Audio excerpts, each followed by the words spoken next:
You hear it said all the time these days, 2026 is the year of storytelling. Yeah, got to tell a better story. I mean, it's not as though stories are new or anything like that.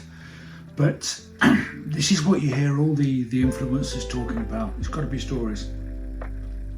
But no one actually says why. Why is it important? So in this video, I'm just going to set out 3 of the most important ways why storytelling matters in business more than ever. Firstly, and this is kind of really important and quite a sea change in public perception, is there's been a collapse in what I probably just call trust. Trust in the media, trust in corporations, trust in governments, even trust in brands. People trust in brands, and perhaps more seriously, trust in experts. So as a result, personal connection becomes the new credential, if you like. If people don't trust brands, they do actually trust the people that run them. They go to people with whom they can feel a natural connection. Your story is something that cannot be faked.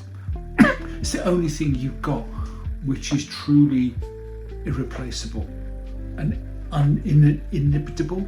You can't be imitated. Anyway, your credentials could be quite easily questioned, especially if you're a bit hard and fast with them, but the authentic personal narrative created by that kind of competitive moat that you set around yourself cannot be replicated. Whatever happens, provable humanity will always win over provable expertise. There's a human connection in there which I can't really explain, but I think we all feel, in a world where everything is manufactured, put in place, being a verifiably real business just is the ultimate differentiation. The second point is there's just too many commodities out there. AI is erasing expertise in many ways. A lot of what you can do can be replicated by AI. What took you 20 years to master, ChatGPT can rustle up in a few seconds. Don't be panicked by that though. Whereas work is easily replicable, whereas your work is easily replicable, the services that once specialised, that took you years to learn, now can be automated and commoditised. But that's not the end of the world, because your journey, how you got there, that is still irreplaceable.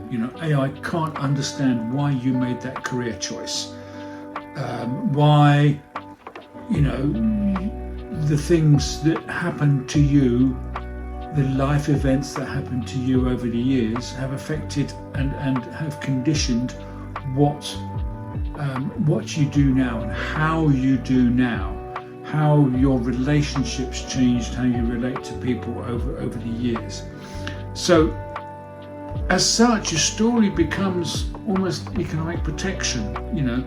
It's the only IP that you've got, and I'm going to repeat this over and over again. It's the only thing you've got that cannot be put into the sausage maker, if you like, and churned out like some kind of commodity.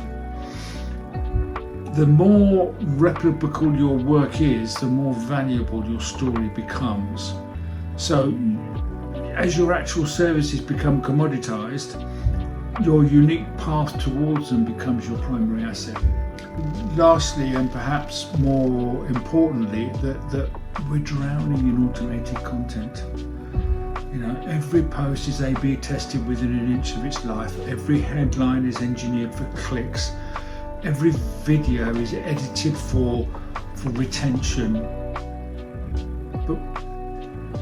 And audiences are becoming aware of that, particularly clickbait. People can instantly detect content versus what is genuine communication. We're exhausted of all this performance. Your prospects are tired of being marketed at, and We all feel that. We all get it. I know when I'm being marketed at. And they're starving for actual conversations. You know, I'm in a LinkedIn DM conversation with someone. I know there's going to be a sales pitch coming to me, but there's a ton of value given backwards and forwards in the meantime.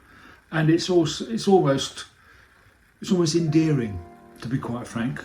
I can't guarantee that I'm going to be, because I don't know what a pitch is, I can't guarantee I'm going to be buying, but I appreciate it as human connection, you know. So quiet specificity is much better than being loudly generic, you know, and broadcasting these big messages outside. Being authentic and specific instead of kind of going viral is a sense of relief almost for your audiences. So become the antidote. Be willing to tell almost inconsequential stories from time to time that don't follow the playbook, you know, that makes you the cure for the disease, makes you the one who stands out in this ocean of same, you know. And I say that almost in a tired way because I am tired of it as well. So there you go, 3 reasons why proper storytelling in business is really, really important these days. And if you want to get ahead and you want to be different, that is the way to go. You know, for more stuff like this, I'd love you to kind of continue on my journey because I'm working it out as I go along as well. So like and subscribe, join me on Substack, which is in the links in the description, and I'll see you in the next video.